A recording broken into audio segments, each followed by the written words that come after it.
Today's short video is how to use the PDF editor inside of dotloop. So what would normally happen in a situation is you would, let's say, receive an email from another agent. They created the offer in a different program and they've emailed you a PDF. So what I'm going to do right now is I'm just going to go to my email. Here's the offer. It's got a PDF attached. At this point, you want to get that PDF inside of dotloop because you want to use the electronic signature and you want to use the PDF editor. You have two choices. You can save the PDF onto your desktop or onto your computer somewhere and then upload the PDF into your loop, or you can email the PDF directly into your loop. I'm going to show you both right now. So I'm in the email.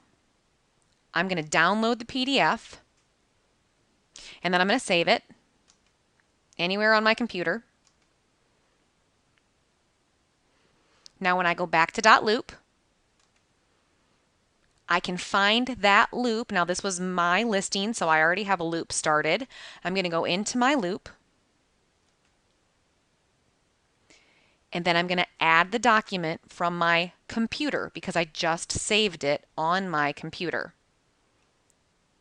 Click on the document and load it in. Refresh the screen, and there it is. So that's one option, but I'm going to archive this because I want to show you the second option, and it's the option I prefer because I think it's just a little bit quicker. When you're inside your loop, you can add documents from three places: your computer, which we just did, the templates, which is where all your forms are, or you can go via email.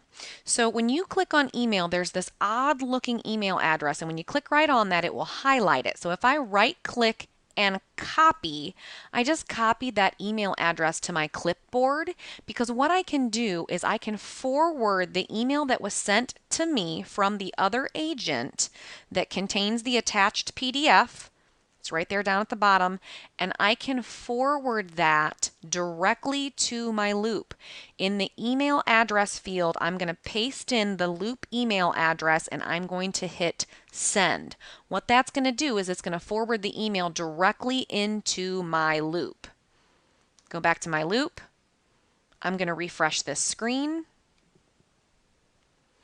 And there's my form. So again, I think this is a little bit quicker. The first option is you open the email, you download the PDF, you save it on your computer, you come into the loop, you click add document, and you upload it. This one, you just click add document.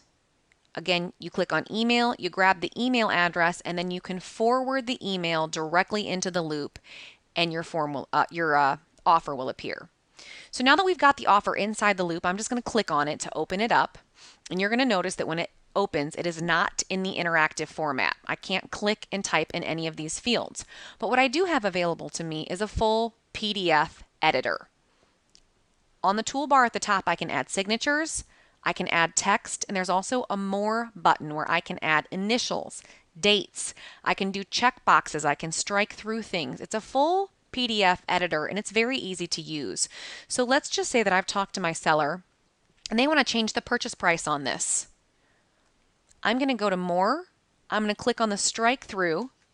That's going to come right on attached to my mouse. I can position it wherever I want, click, and it's going to drop the strike through right on top of that price. Now what I need to do is I need to add a text box because I need to type in the new price. Again, it's attached to my mouse. I just click wherever I want to drop it, and I can make this bigger. See the little arrow in the bottom right hand corner? If I just position my mouse on that, I can drag it and I can make it a little bit bigger. Let's just say that we want to counter this at $339.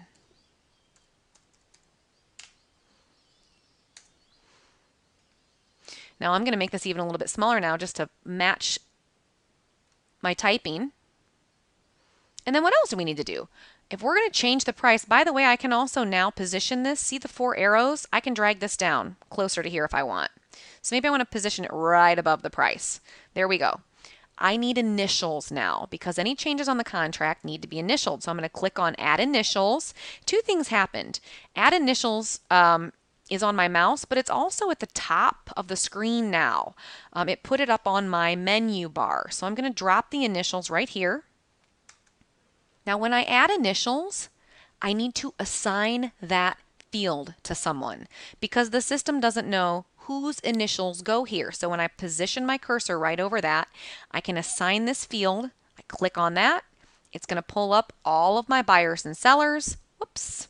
Do that again, assign field, and I'm going to assign this field to Joy Jones. There's her initials where she's going to electronically sign. That's not signing for her. That's just showing that when I share this with her, her electronic signature, her initials will go in that box. I need to add a second box as well because I need her husband to also initial.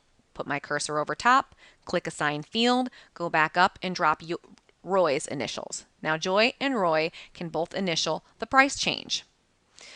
Now let's just say I want to go down and change title information. So I'm going to hit page 3 and I want to strike out these entire 2 lines. I'm going to go to more. I'm going to go to strike through. I'm going to drop the strike through, and then just like I changed the box, the text box, there's a little arrow. I can pull that all the way across the page if I want to. Drop it in, drag the corner all the way across. So as you guys can see, the contract is much cleaner now. You can read it. There's no question about who did what, where, or when. You can modify it in any way that you want. It's not interactive, so you would need to drop in initials at the bottom of each page. And then when you got to the final pages, you're going to need to put in signatures. So I'm going to find the signature line. I'm going to click Add Signature. I'm going to drop it right in that field. Same thing here. I need to assign that to Roy. I'm going to add another signature here, and I'm going to assign that to Joy. Now, when they sign electronically, the date is going to stamp automatically, so I don't need to worry about this date field over here. But just to review, you guys, you're going to go ahead and upload the document into your Loop. You're going to open it, and then you will have your full PDF editor up at the top. You can edit the document however you'd like. At this point, if I was finished, I could save and share this out, and Roy and Joy would be able to sign the document, review it, and it would come right back to me.